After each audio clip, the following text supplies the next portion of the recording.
All right. Now, you've testified that you've known the public protector for a long time, and is it correct that you've also known her as a hard worker? Yes, I've known the public protector for a long time. If I'm not mistaken, it's more than 30 years. Yes. Yes, and knowing her from our school days, yes, I know she has been a hard worker. Thank you. And knowing her from other maybe areas that she was working, because we used to have some communication at the time that we could. She has always been a hard worker yes. person that I came to know. Thank you. And seeing her in action here, yes, I thought she demonstrated that aspect. That is what I saw. Yes, no, that's the point I'm making. Yes, but for someone who has known her, you were not surprised, you in person particularly. No, I was not surprised. Yes. Before we get into this specific, your experiences at the Public Protector's Office, I just want to take advantage of you, if you don't mind, because you are a person who can assist the committee. I sensed that there were some kind of misunderstandings around the framework, or let's call it the PFMA world. Yeah, I've worked in that world. I was once an accounting officer and accounting to Parliament. So I would have expected the evidence leaders, I can understand if they're not familiar with that environment, but I'm sure the members hold many entities to account. So I just want us to go through some of the framework issues. You and also you have an advantage because in the PP's office, you've worked both on the side of the executive authority and now you are on the side of the accounting officer. Am I right? Correct. Thanks. And on top of that, you've also had experience at Treasury, which also is, well, that's the home of the PFMA. Correct? Yes, correct. Yeah. Okay. Now, there seems to be some sense that there are what one might call Chinese walls between the roles of these offices. Am I correct that there's a lot of convergence between the role of an accounting officer, who's usually the CEO, an accounting authority, who's usually a board of directors, if it's that kind of entity, and the executive authority, who's usually the minister?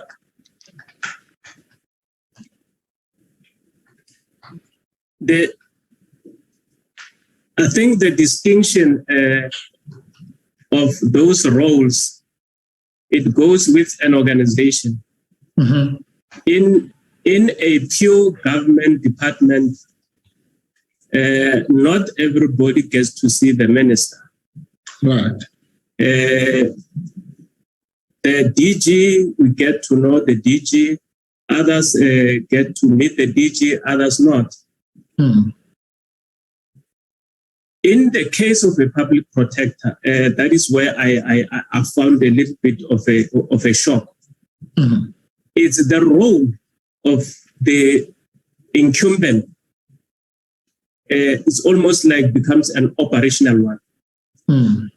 In as far as the investigation is concerned. Mm-hmm. Because the investigation, almost when you go through the PP Act, rests on the shoulders of the executive authority. Correct. which make it different to the environment that I was used to. And when I started seeing the operational nature of how the executive authority was, during my early days in PPSA, the accounting officers were not even attending our meetings that were chaired by the executive authority. It was later on that they started coming, and I was surprised why. So I start to understand that maybe the accounting officer of the institution is purely and solely responsible for the accounting in terms of the PFMA. And my understanding was that the executive authority takes charge of the investigation. That is how I understood it all along. And without understanding how did they separate the accounting officer from the investigation. And later on, the executive authority started bringing in the accounting officer into the investigations. So that is what I observed when I came here. And I was also surprised, why is the public protector to me look to be so operational? But then I understood it that the investigation is at the core of the public protector. Responsibilities, yes. Good. And then maybe in that mix, you're quite right, the PFMA itself is quite flexible about the type of entities. So the configuration that you will get in a government department is not going to be the same as the configuration you'll get in a SOE or in a provincial department. Even the SOEs, there are Schedule 1 and Schedule 2 and all sorts of different configurations. So the PFMA is flexible enough to accommodate all those different types of entities. Isn't that so?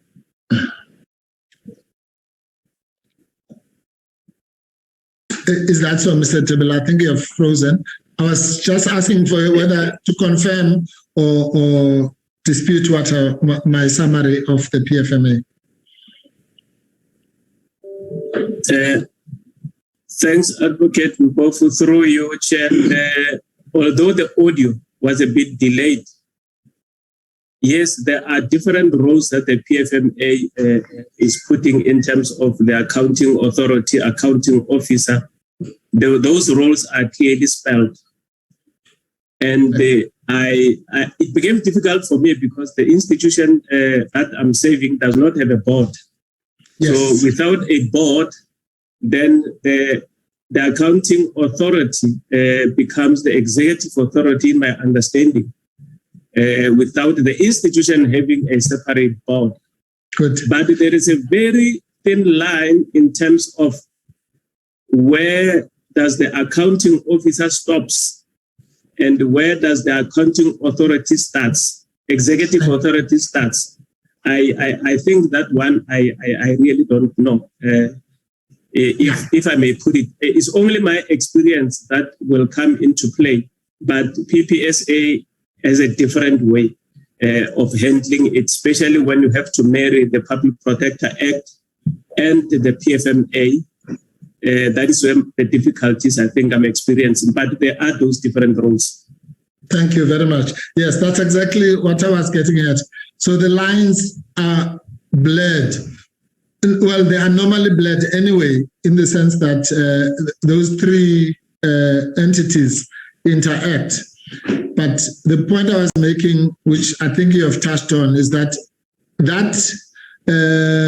those blurred lines are even more pronounced in an entity such as the PFMA, where there's no separate accounting authority in the form of a board. Correct? Correct.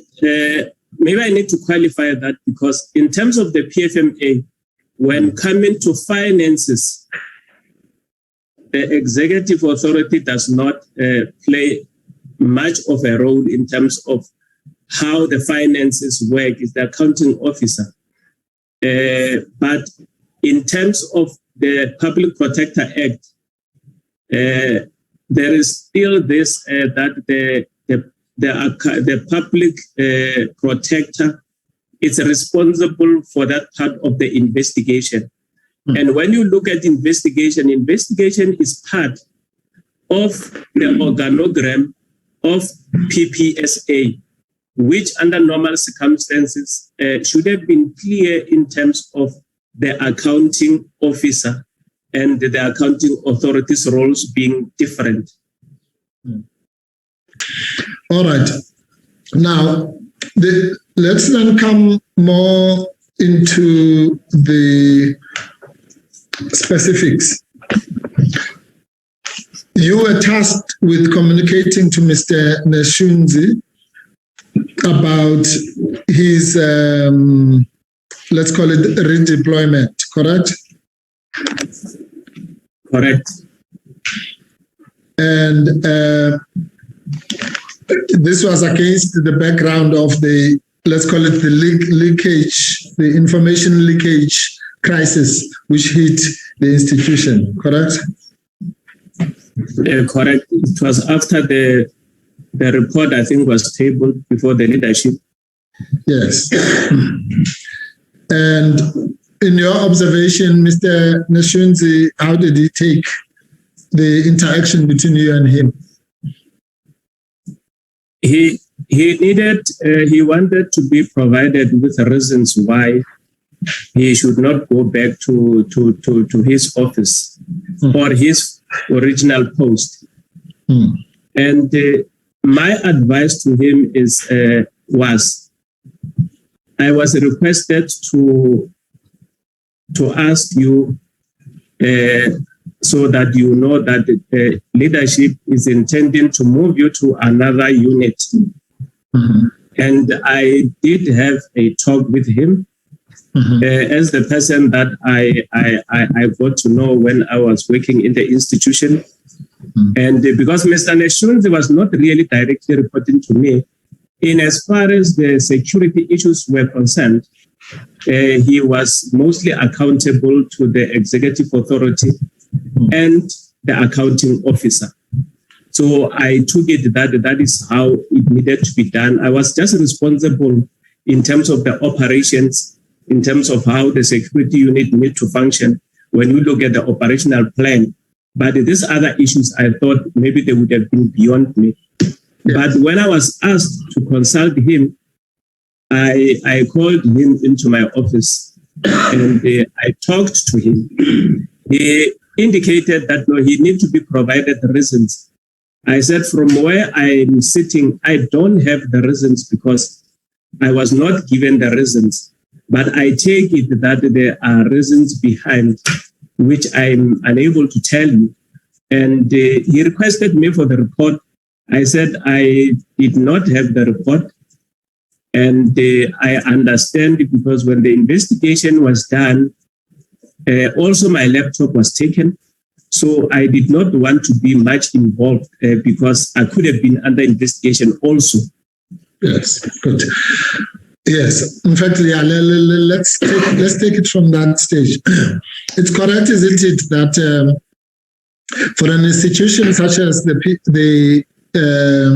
PPSA or the Office of the Public Protector, the institution, a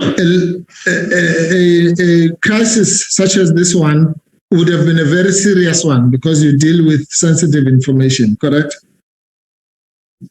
Yes, there is sensitive information that it has been happening, and I would take it that maybe leadership looked at that, and I really did not need to know why did they want to move him, except that I needed to consult with him, of which I did, and I even suggested certain areas where he could be utilized, and I think at the end he moved out of the unit, And I did not get an indication that in continuing to work where he was still not satisfied. Yes, thank you. And in that world of intelligence, there is a code known as a need to know basis, but you may not know about that yet. The issue here is that once there was an outbreak of leakages, as you have just mentioned, it had to be investigated, and even someone like you was part of the people who were targeted for the investigation, correct? Yeah, without being specific in terms of why my laptop was taken, I suspect that there is something that they needed to check on my laptop, because I wouldn't understand why my laptop was taken, except that they needed to look at something. Yes.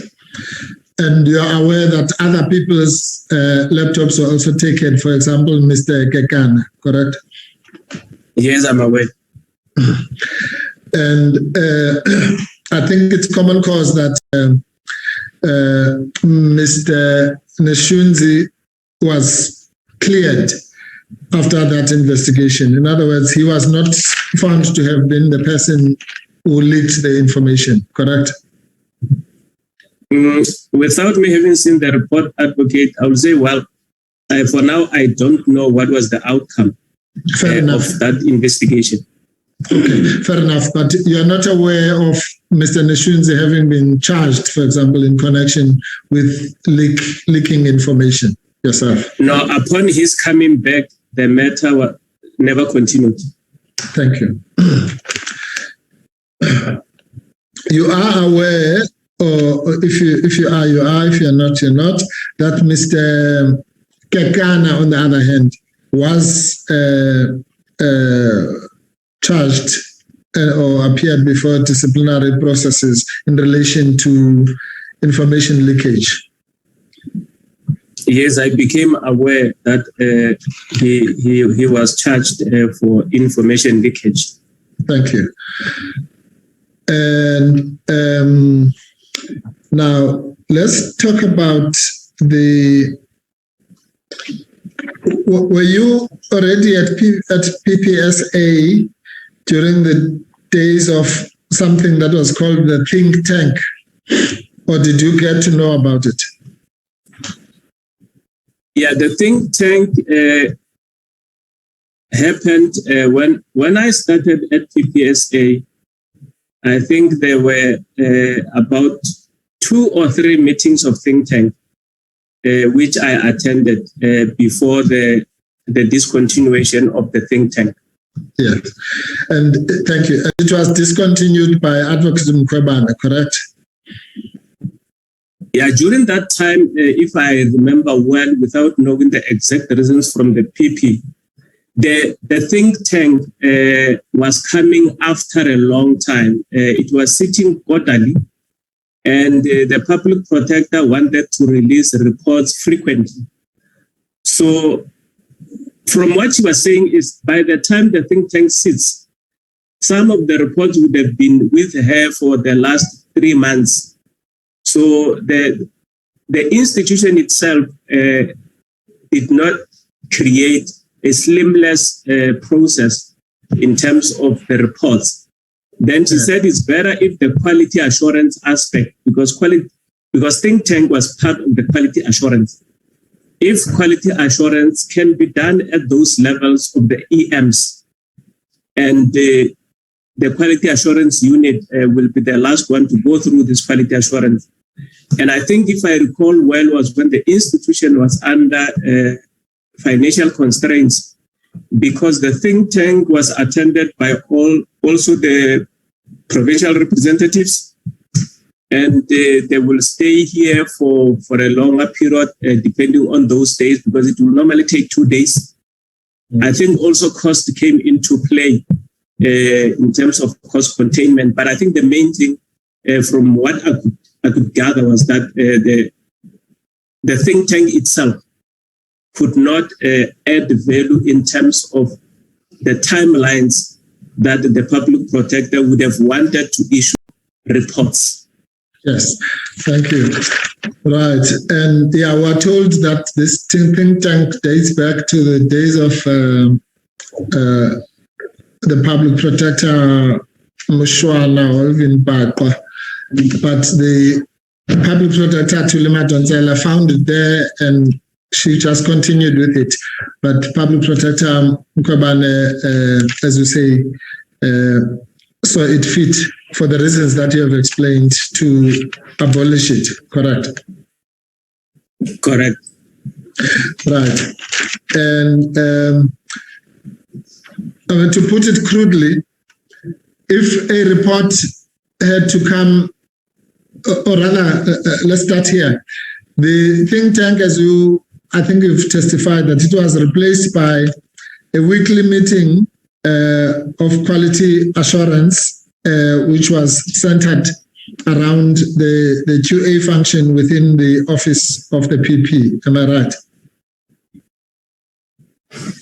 Yes, the task team that was happening weekly, the task team that was happening weekly was also happening during the time of think tank.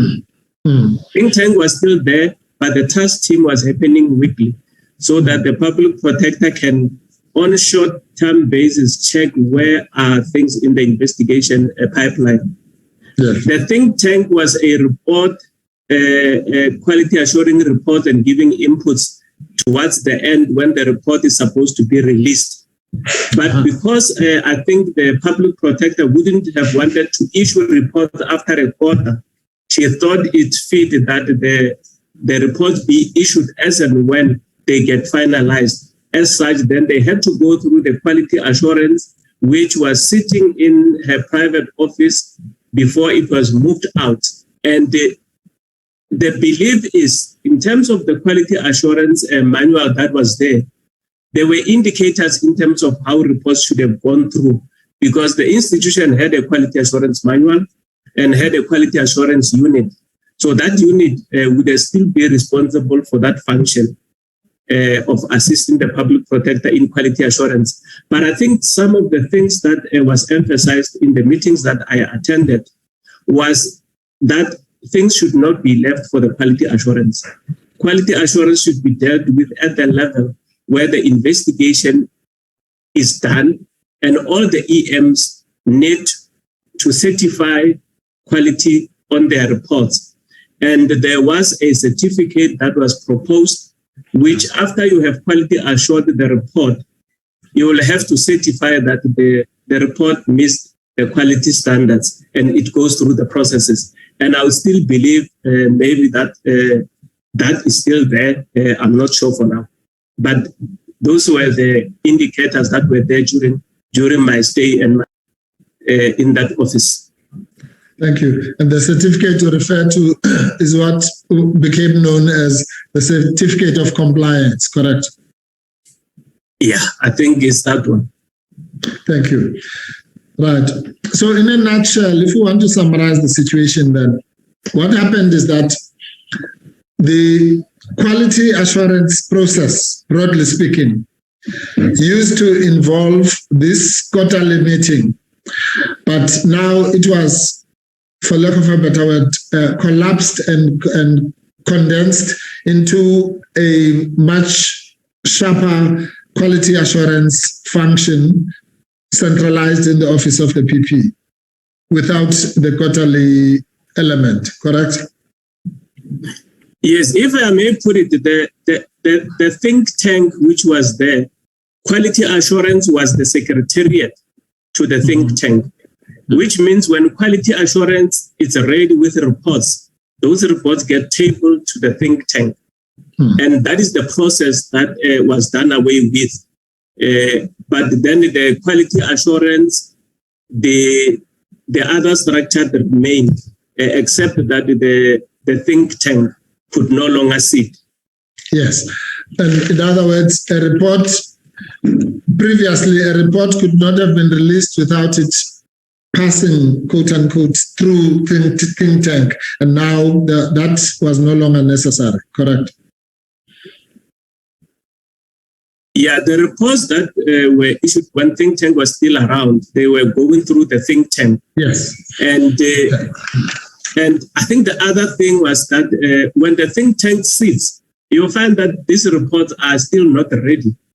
And they have to go back. And then when they go back, then another think tank is going to sit in 3 months' time. Then it takes about, 6 months for that report to be issued. And I think that was perceived or almost like it's a red tape that is not assisting the institution in terms of releasing reports as and when they were supposed to be issued.